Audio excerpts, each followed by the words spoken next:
Olá, alunos e alunas do Humanas em Foco. Eu sou o professor Cícero Barata, professor de História do Brasil, e estamos vindo aqui para mais um encontro, mais uma aula sobre História do Brasil. Na aula de hoje, eu quero que a gente possa focar, de fato, sobre um novo período dentro da nossa história, uma nova mudança que acontece na nossa sociedade. Porque preste bem atenção. O Brasil, quando ele começou o seu processo de conquista em 1500, durante 30 anos os portugueses não estavam nem aí. Aí, de repente, o Brasil começou o seu período colonial, em 1530. O grande objetivo qual era? Era simplesmente explorar as nossas riquezas, tentar tirar lucro dessa terra. Veio a produção da cana, veio a mudança da mão de obra, porque no lugar de você ter uma mão de obra trabalhando, funcionando com escambo, começamos a ter uma mão de obra trabalhando como um sistema escravista. E vocês observaram que a Santa Igreja Católica começou a se sentir incomodada. Por que mesmo, professor? Se sentiu incomodada porque a igreja tinha um papel de catequização. Não esqueça, meu aluno, que lá na Europa estava acontecendo aquele negócio chamado reformas religiosas. Observem que a Santa Igreja estava num processo de luta. E teve até o surgimento da Companhia de Jesus. Os jesuítas tinham surgido. Então, a partir daí, vocês vão observar que os jesuítas vão vir para o Brasil, já dentro desse período colonial, dentro dos chamados governos gerais, para poder tentar fazer a catequização dos índios. O processo de catequização começou a ocorrer. Então, todo o processo de catequização estava ocorrendo, só que tinha um problema. Catequizar o índio não estava sendo fácil. Por quê, professor? Porque simplesmente o homem que estava aqui, o homem branco, também estava escravizando o índio. O que é que acontece agora? A Santa Igreja pressiona a coroa para que a coroa possa tomar alguma medida e evitar a escravização do índio. E ao mesmo tempo, a Santa Igreja Católica começa a incentivar a coroa para que ela possa ter lucros com outro tipo de comércio, que foi o início do tráfico negreiro. Observe então que o tráfico negreiro ele começou a vir para o nosso território. Aquelas embarcações que chamamos de navios negreiros ou navios tumbeiros, que é importante para esse vestibular, já que alguns pesquisadores acabaram descobrindo uma embarcação, recentemente publicada, uma embarcação que naufragou no litoral de Cabo Verde. A embarcação estava vindo justamente com 500 escravos aproximadamente e estava vindo para onde? Para o Maranhão, para o Brasil. Então, se você observar, o Brasil estava naquele processo de tentar colonizar para dar lucros a Portugal. Mas o grande objetivo de Portugal era encontrar o ouro. O processo de descoberta do ouro demorou algum tempo. Observamos, então, que o ouro foi encontrado pelo que a gente chama de bandeirantes. Os bandeirantes que tinham um papel inicial do quê, professor? Tinham um papel inicial simplesmente de acompanhar os jesuítas no processo de catequização, de explorar o território. E foi justamente esses bandeirantes que acabaram encontrando a primeira forma de ouro no Brasil, o famoso ouro de aluvião. Observamos também que dentro desse processo da descoberta do ouro, um tratado modificava a história de Portugal com a Inglaterra. O famoso Tratado de Methuen, ou Tratado de Panos e Vinhos, que fazia com que o comércio português, que a produção de manufaturas em Portugal caísse, praticamente ficasse a zero. E simplesmente agora o que era aceito era a produção do vinho. Se vocês observarem, acabou fazendo com que muitos portugueses, chamados de forasteiros, começassem a vir para o nosso território. E aí deu início à Guerra dos Emboabas. Então observe que já estávamos falando sobre revoltas nativistas. E essas revoltas nativistas eram várias. Foi, por exemplo, a revolta dos irmãos Beckman, que acabou autorizando a escravização do índio, e aí é o que a gente chama de guerra justa. Foi o que também chamamos de revolta Filipe dos Santos, ou Revolução de Vila Rica, que é a revolta de Vila Rica. Foi o que também chamamos, além da Vila Rica, além do Emboabas, a Guerra do Mascates, que aconteceu no Pernambuco, aquela guerra entre os comerciantes, né? Não esqueça. Então, simplesmente estávamos falando sobre as revoltas nativistas. Só que eu também falei para vocês que aqui durante o período colonial não só existiu revoltas nativistas, não. Anteriormente tinha tido aquilo que a gente chama de revoltas nacionalistas. Só que teve um problema. Mudamos a nossa ideia de revolta. No lugar de ficar questionando somente uma revolta nativista, passamos agora também a fazer as revoltas separatistas. Motivado pelo quê? Motivado simplesmente pelo que a gente chama de Era Pombalina. Marquês de Pombal, que em 1750 começou a governar Portugal como primeiro-ministro, começou a colocar uma série de medidas pombalinas. Ele era tido como um déspota esclarecido. Lembrem, o déspota é aquela pessoa autoritária. O esclarecido porque vem baseado naquelas ideias iluministas, aquilo que justifica alguma coisa. Tudo que ele vai fazer, ele vai atrás de uma justificação. Então não se esqueça disso. Aí o que é que acontece, meu caro aluno? Enquanto ele estava no poder, ele botava suas medidas, deixava a população da colônia enfurecida, só que ninguém tinha coragem de desafiá-lo. Por quê? Porque ele era simplesmente um déspota esclarecido. Só que teve um problema. A coroa portuguesa começou a notar que ele tinha poder demais. E o cara com poder demais não dava certo não. Porque ele estava acima da coroa. Então foi que em 1777 Pombal ele foi retirado do seu cargo. Quando ele foi retirado do seu cargo, não retiraram as suas medidas pombalinas, que foram todas aquelas medidas que a gente já tinha comentado, né? Primeira medida que ele vai colocar, a proibição de manufaturas nas colônias. Segunda medida, a cobrança do que a gente chama de derrama. Terceira medida, a mudança da capital, que vai sair de Salvador e vai para o Rio de Janeiro, que era o canto comercialmente mais viável. Então passa a ser o Rio de Janeiro a capital do Brasil. Presta bem atenção. A segunda capital do Brasil foi Rio de Janeiro. Quando é que Rio de Janeiro virou capital? A partir do momento que Marquês de Pombal tirou o título de Salvador e levou para o Rio de Janeiro. Então vocês viram algumas medidas. Ele criou o imposto literário, afastou os jesuítas, confiscou os bens da igreja, algumas medidas os quais já tínhamos falado. Só que tinha um problema. Ninguém reagia porque ele era déspota. Quando ele saiu do poder, o povo pôde reagir. Foi quando começou o que chamamos de revoltas separatistas. O assunto da nossa aula de hoje é o que chamamos de revoltas separatistas.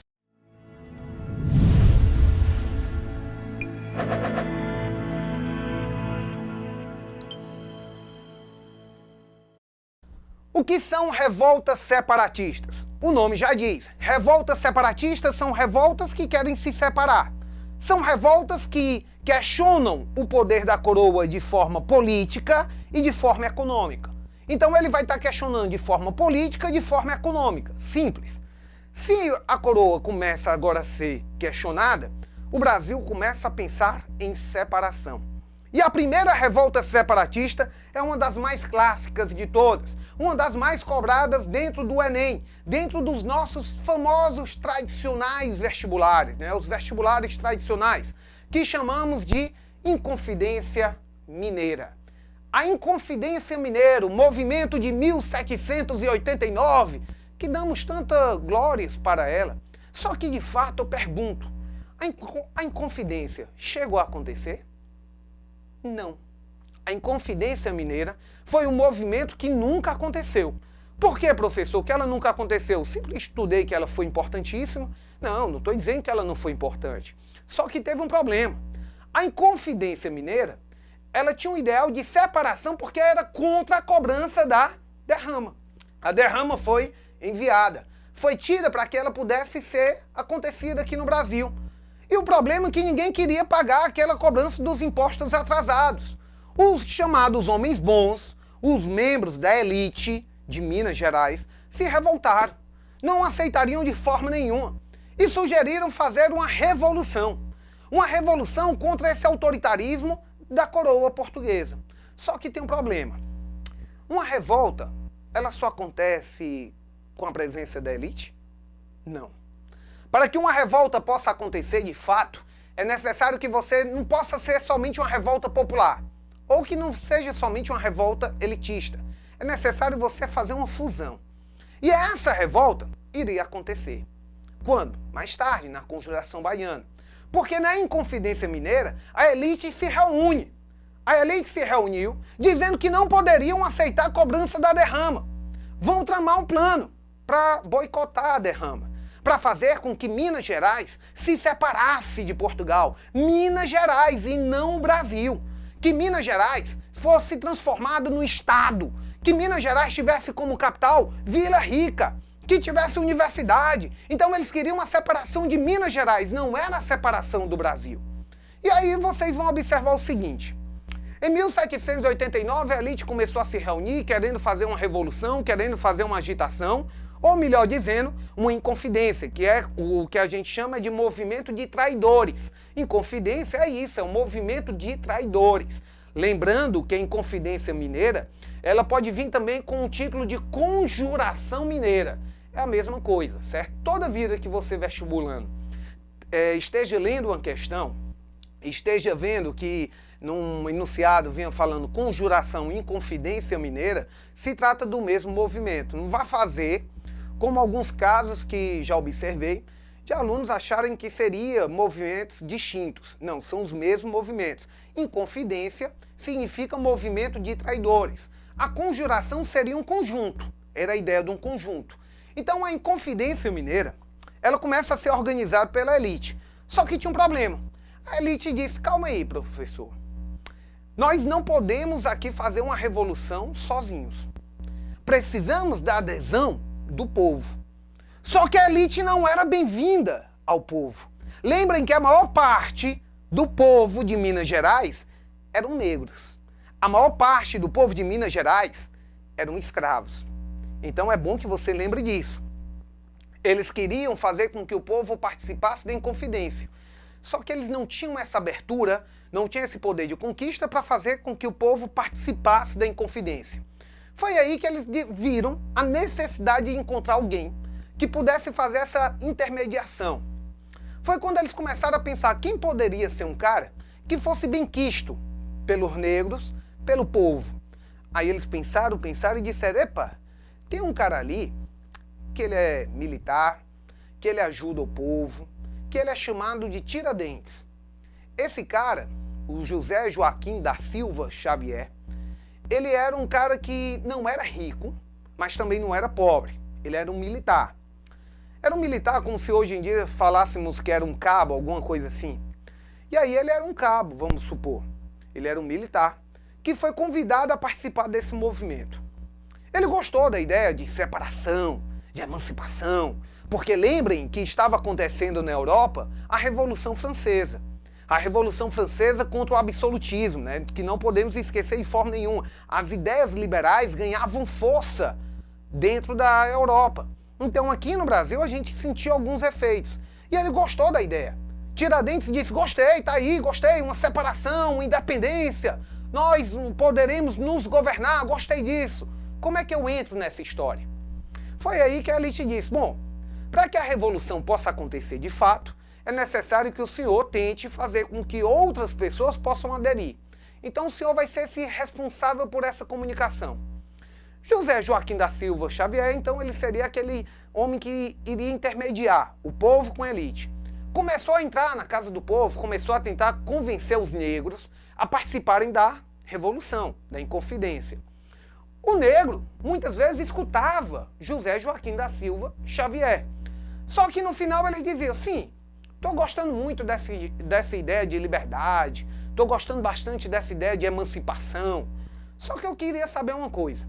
Nós, negros, teremos direito à nossa abolição? Aí José Joaquim da Silva Xavier dizia, calma aí, uma coisa de cada vez e tudo tem seu lugar. Abolição, ainda não. A nossa ideia é separação. Pergunta a você. Eu tenho uma revolta que ela é, o quê? Separatista. Ela pensa em fazer a independência de Minas e não a independência do Brasil. Só que ela não é uma revolta abolicionista. Então preste bem atenção. A Inconfidência Mineira, movimento elitista, movimento separatista, porque questiona o poder da coroa, é uma revolta de caráter econômico, só que ela não é abolicionista.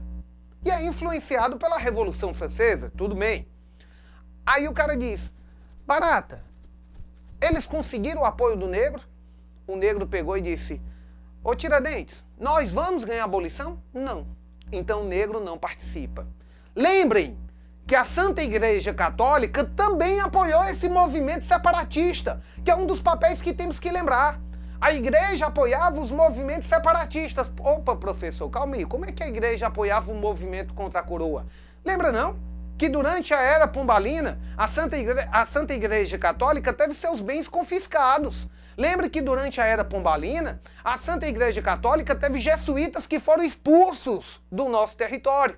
Então eles não estavam gostando dessa ideia da coroa com todo esse autoritarismo na colônia, não.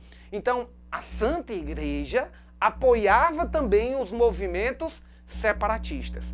É durante esse processo que a Inconfidência Mineira não vai conseguir ter a adesão dos negros. Se não tem adesão dos negros, vai ter 13 pessoas fazendo uma revolução.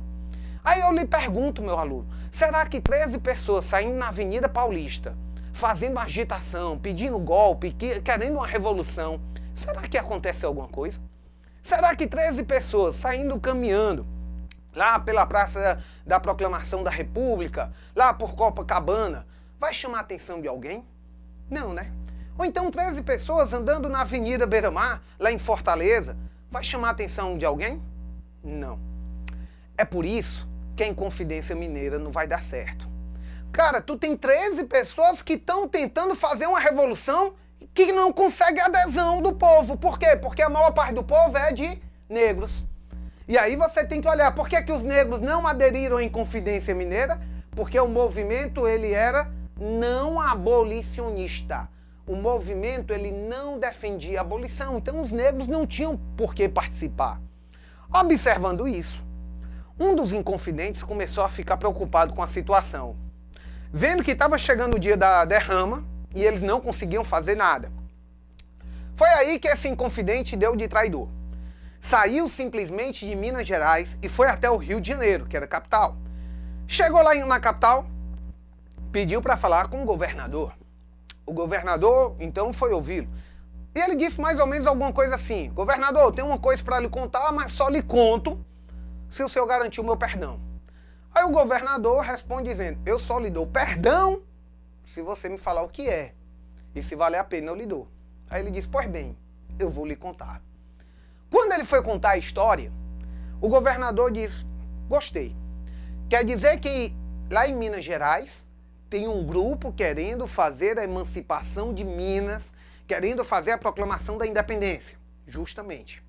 Quer dizer que eles vão fazer isso por causa da derrama. Justamente. Pois então tenham dito, está suspensa a derrama. A derrama, veja bem, meu caro aluno, algumas questões de vestibulares trabalham a ideia que a Inconfidência Mineira acabou com a derrama. Nunca acabou com a derrama. Ela não vai ser mais cobrada, mas não acaba. Ela vai ser suspensa. A derrama foi suspensa por causa da Inconfidência Mineira. Justamente o governador suspendeu a derrama e decidiu visitar Minas Gerais um dia antes.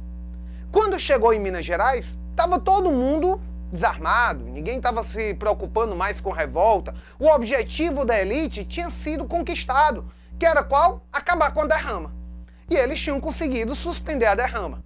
Quando chegou lá, sem fazer muita agitação, sem fazer muito barulho, um a um dos envolvidos foram presos. Menos um, que tinha sido o grande traidor. De repente você tinha 12 presos. A rainha mandava, que era Dona Maria I, mandava que simplesmente todos fossem condenados ou expulsos do país. Aí era o problema, tudinho tinha sido condenado à pena de morte, era traição ao Estado, né? Então todos tinham sido. Só que lembrem, desses 12, 11 eram membros da elite e somente um era de uma classe mais baixa, que vai ser justamente esse cidadão, Tiradentes. Tiradentes, então, ele acaba sendo responsabilizado por toda a revolta. Mas eu pergunto, Tiradentes, ele arquitetou a revolta? Não. Tiradentes, ele preparou a Inconfidência Mineira? Não. Tiradentes, ele foi convidado a participar da Inconfidência Mineira. Por que, professor, que ele foi convidado? Não esqueça, meu aluno. Ele foi convidado a participar da Inconfidência Mineira justamente porque ele seria aquele processo de intermediador entre o pobre e a elite, entre o escravo e a elite. Então, o que foi que aconteceu? Como ele era o mais pobre, isso não significa dizer que ele era pobre, como ele era o menos rico entre os envolvidos, a culpa toda vai ser de Tiradentes. Vão responsabilizar Tiradentes por tudo o que ocorreu. Tiradentes, então, foi condenado à morte. Quando ele foi condenado à morte, os outros envolvidos conseguiram o perdão de Dona Maria I. Mas não o perdão total. Dona Maria I mandou fazer o quê? Mandou exilá-los, expulsá-los, né? Expulsar do Brasil. Foram para a África. Se vocês recordam bem, em 2010, o presidente Luiz Inácio Lula da Silva e a atual presidente do país, que era ministra, Dilma, ela, juntamente com Lula, foram até Minas Gerais para depositar os últimos restos mortais do último inconfidente que estava desaparecido. A ossada dele foi encontrada lá na África e foi trazida para o Memorial da Inconfidência Mineira. Naquele momento, Tiradentes ele foi preso e foi colocado à morte, né, durante a Inconfidência Mineira. Vocês observam, então observe, que os 11 envolvidos, 11 membros da elite, foram expulsos do Brasil. Um teve o perdão e somente um foi condenado à pena de morte. Por quê, professor? Lembrem que toda revolta que existia, um tinha que acabar sendo punido. Para quê? Para que servisse de exemplo. E nesse caso, o que deveria ser punido era o mais pobre. Então foi colocado Tiradentes. A nossa história, por muito tempo, fez uma distorção da imagem de Tiradentes. Porque quando você pega os livros de história, né, isso até influenciado pelos militares, pela ideia positivista da República Velha, nós teremos um Tiradentes com essa imagem aqui. Um Tiradentes cabeludo, um Tiradentes barbudo, com a corda no pescoço. Um Tiradentes que lembra muito a imagem de Jesus Cristo, porque o Brasil é um país católico. Nesse caso, na República Velha, o nosso país era católico. Você tinha que vender a imagem de um herói nacional que não fosse Dom Pedro I. Então você tinha que mostrar que outra pessoa lutou pela independência do nosso território. E o herói nacional, nesse caso, era Tiradentes. Por que Tiradentes foi escolhido?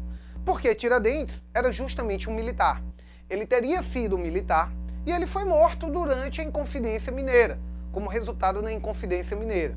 Não se esqueça, a imagem de Tiradentes é essa aqui.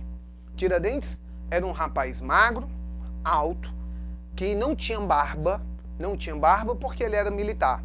Aí construíram a imagem de Tiradentes sendo essa, uma imagem de um homem barbudo. Ah, professor, mas foi porque ele ficou preso. Lembre que quando você era preso, que você ficava detido, era comum que retirassem suas roupas, tacassem fogo e raspassem sua cabeça. Por que, professor, isso? Porque é simplesmente para evitar a proliferação de doenças, como a praga de piolho. Então Tiradentes, ele não foi morto, ele não foi enforcado com esse cabelão, com essa barba, não. Isso aqui foi uma imagem construída durante a República Velha, que depois iremos falar mais sobre isso. Então observem que a Inconfidência Mineira acabou sendo sufocada. Então observem bem, a Inconfidência Mineira foi um movimento que nunca chegou a ocorrer, tá joia? Então, ó, lembrando, Inconfidência Mineira, movimento que aconteceu em 1789, é influenciado pela Revolução Francesa, tudo bem, é influenciado pela independência dos Estados Unidos, correto, então influenciado pela independência norte-americana, é um movimento de caráter elitista, que aconteceu em Minas Gerais e queria a separação de Minas Gerais, queria criar a independência de Minas Gerais. O verdadeiro motivo da Inconfidência Mineira, qual foi? A cobrança da derrama, que eram os impostos atrasados. A derrama acabou por causa da Inconfidência Mineira? Não. A derrama foi suspensa por causa da Inconfidência Mineira. Então você vai ter a suspensão do que a gente chama de derrama. Então, suspensão da derrama. Não se esqueça disso, meu caro aluno, tá joia? Por que que o movimento não deu certo? Porque não teve adesão do negro. Por que que não teve adesão do negro? Porque o movimento ele não era abolicionista. Então o movimento era contra a abolição. Sem a participação dos negros, não existiu Inconfidência Mineira. Aí o resultado da Inconfidência Mineira, todos os envolvidos tiveram punições iguais de forma nenhuma. Lembrem que alguns foram expulsos do país, foram exilados para o continente africano. Um acabou tendo perdão, né, de todas as suas dívidas, que foi o traidor, e o outro acabou sendo responsabilizado, acabou sendo acusado de ser o líder. Tiradentes, então, acabou sendo enforcado e foi simplesmente exposto para que todos pudessem ver a imagem de Tiradentes. Essa revolta vai ganhar uma importância enorme na nossa história. A partir de que momento? A partir da República Velha, tá ok? Então, ó, se liga aí, meu aluno, não se esqueça, a Inconfidência Mineira, um dos nossos principais temas, por isso eu peço a vocês, resolvam nossas atividades e tirem suas dúvidas. Um pouquinho lá na frente, quando chegarmos na República Velha, vamos estar falando um pouquinho mais sobre esse movimento, tá bom? Agora, resolva o nosso material, baixe, tire as suas dúvidas, mande um e-mail, que você tem logo aí na parte de baixo do seu vídeo, você tem o material e você também vai ter um endereço do nosso e-mail, né? Envie suas perguntas, envie suas sugestões, certo? Entre em contato com a gente. Queria agradecer ao nosso amigo Isaac Cavalcante, a nossa amiga Carolina, nossa aluna Carolina, aos alunos de Curitiba e aos alunos de Brasília, que estão aí o tempo todo com contato, né? Muito material já foi trocado, muito material já foi repassado. Então um forte beijo a vocês e espero que todo esse país possa logo em breve estar também entrando em contato com o nosso e-mail, certo? Com Humanas em Foco. Então nossa aula de hoje, Inconfidência Mineira. Beijo para vocês, fiquem com Deus e até mais. Humanas em Foco.